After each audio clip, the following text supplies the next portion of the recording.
व्हिडिओमध्ये बाळाने म्हणलेला श्लोक नक्की ऐका। आज आम्ही साजरी केली तीच जुनी परंपरा, पण त्यामागची गोष्ट आहे खास। तुम्ही कधी ऐकलंय का की लहान मुलांना दीपामावास्येला ओवाळले जाते आणि ते का ओवाळले जाते, त्यामागची काय गोष्ट आहे आपण आजच्या व्हिडिओत बघूया।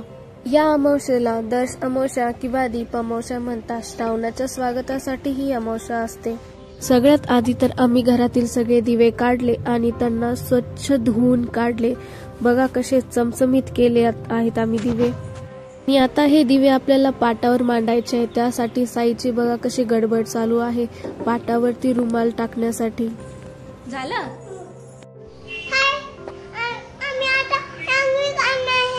रांगोळी कशासाठी काढणार आहे?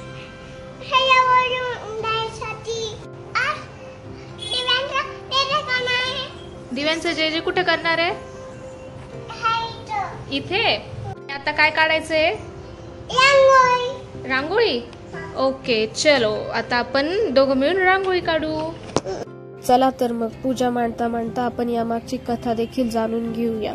या विधीचा थेट संबंध हा कृष्ण कथेत आढळतो। यमुनेच्या तीरावर दररोज गाई गुरे चरायचे, तर त्यात गाई गुरे मृत्युमुखी पडलेले आढळले। तेव्हा यमुनेत लपून बसलेल्या कालिया नागाचेच हे कृत्य आहे असे कृष्णाच्या लक्षात आले।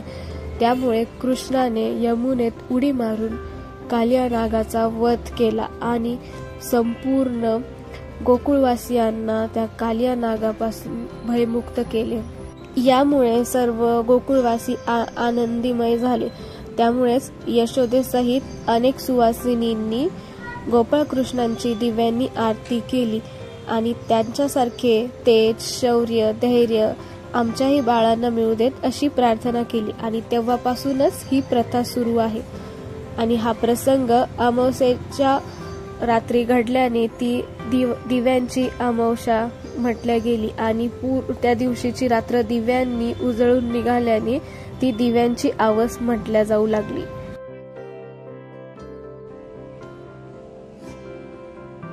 शुभम करोति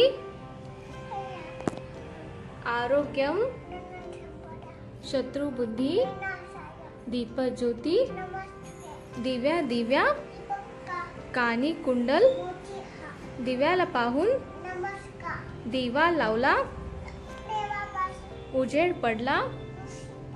माझा नमस्कार। घरातली पीडा, बाहेरची लक्ष्मी, घरच्या धनाला।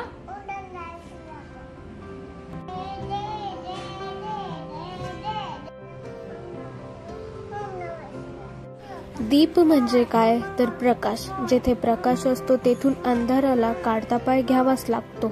अंधार म्हणजे काय तर संकट, अज्ञान। आणि दीप म्हणजे काय तर तेज, ज्ञान।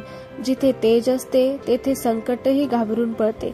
असेच दिव्यांचे तेज आपल्या मुलांना मिळावे व हर तऱ्हेच्या संकटांवर मात करण्याची शक्ती त्यांना मिळावी, यासाठी आषाढ अमावस्येला घरातील लहान मुलांना दिव्याने ओवाळले जाते। चला तर मग आपणही आपल्या घरातील छोट्या लेकरांना दिव्यांनी ओवाळून त्यांना दिव्यांचे तेज लाभू देत अशी प्रार्थना करूयात आणि त्यांच्याही मनात संस्कृतीचे दीप प्रज्वलित करूयात।